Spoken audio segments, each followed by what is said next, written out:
Nissim Slama, bonjour, Boker Tov.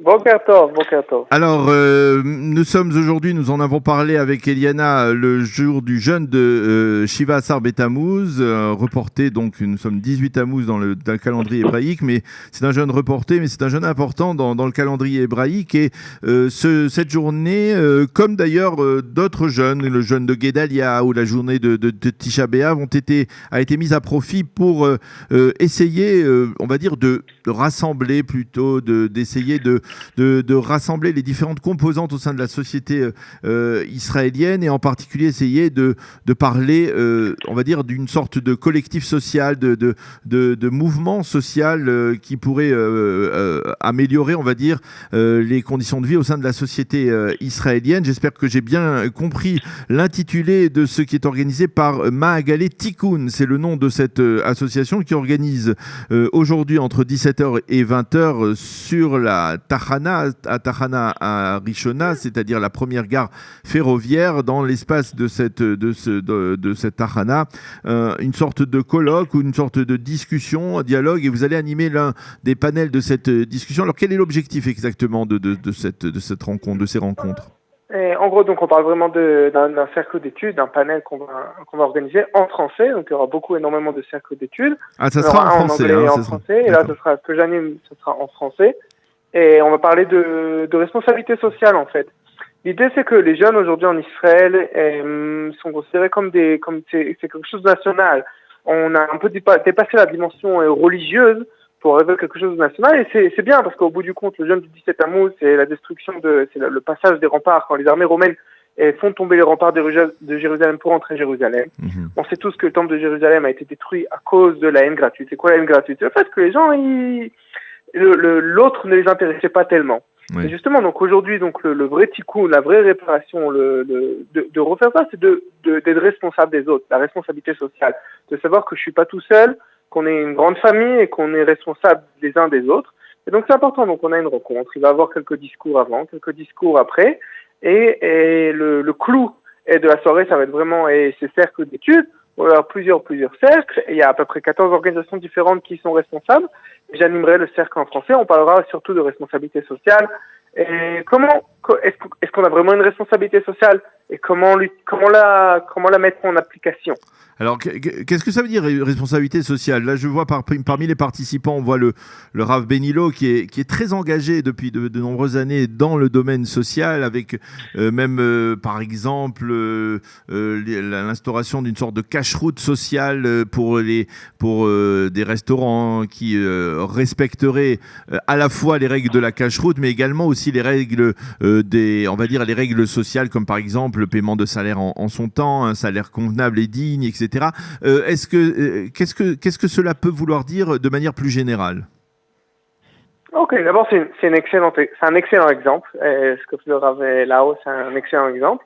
Mais il y a beaucoup d'autres exemples. Par exemple, tout simplement, de nombre. Israël est, je pense, le premier pays au monde au niveau du bénévolat. Oui. Les Israéliens font énormément de bénévolat dans différentes organisations. Donc ça peut être dans une organisation comme Paramonim, qui aide les gens à gérer leur argent. Et ça peut être pour les enfants, ça peut être pour les gens plus pauvres que nous, ça peut être pour énormément de choses. Et le fait est que les Israéliens, même aujourd'hui, ils sont énormément bénévoles par rapport au monde. Et donc c'est continuer dans la même lignée. Et l'exemple du Rav Lao, c'est un bon exemple, mais on peut faire ça sur deux niveaux. Il peut y avoir des organisations qui font ça et qui prennent un projet et qui le font vraiment, mais même au niveau du simple citoyen, du citoyen lambda qui veut aider son prochain, il peut chercher, il y a des sites entiers avec des dizaines et des dizaines d'endroits où il peut faire du bénévolat. Et il peut trouver, et s'il a une idée, s'il voit quelque chose qui manque dans la société, donc il le fait. Il y a énormément aussi de hubs, de plateformes pour faire de l'initiative sociale. Comme on est très bon à les startups, on est très bon aussi dans les initiatives dans l'initiative sociale. Si demain j'ai une idée où je vois quelque chose qui manque dans la société, je vais faire une association et j'ai tous les outils. Et j'ai énormément d'autres organismes qui vont m'aider à le faire. Donc en gros, on peut parler, ce qu'on va faire surtout dans le cercle d'études, on va surtout parler au niveau de l'idée. On va amener des textes, on va réfléchir, on va voir. Moins de la pratique. Mais si quelqu'un après le cercle d'études et décide de passer à la pratique parce qu'il a une idée et que pour lui c'est quelque chose qui lui fait mal au ventre, il y a ça ou ça qui manque dans la société israélienne, Et évidemment, on peut lui donner tous les outils pour faire quelque chose avec. Alors, si je vous pose la question de but en blanc à vous, personnellement, puisque vous êtes vous-même déjà engagé dans différents courants, dans différents mouvements sociaux, qu'est-ce qui vous manque dans la société israélienne qu'il faudrait améliorer, ou qui n'existe pas, ou qu'il faudrait créer, ou qui existe et qu'il faudrait améliorer? Ok, il y a énormément de choses, évidemment, parce que rien n'est parfait. Et personnellement, je pense que le projet qui me tient à cœur personnellement, c'est au niveau de la Aliyah. Je pense que les Israéliens n'ont pas encore compris l'importance de la Aliyah, l'importance et la possibilité de la Aliyah. Il y a un potentiel énorme de la Aliyah en Israël et que les gens n'ont pas compris. Un Israélien de base, quand on lui parle de la Aliyah, l'expression c'est de dire passer. Oui. C'est passé, c'est fini. Alors qu'on a à peu près un potentiel de 1 million de Olim dans les 10 prochaines années, et de France, des États-Unis, et de Russie, etc.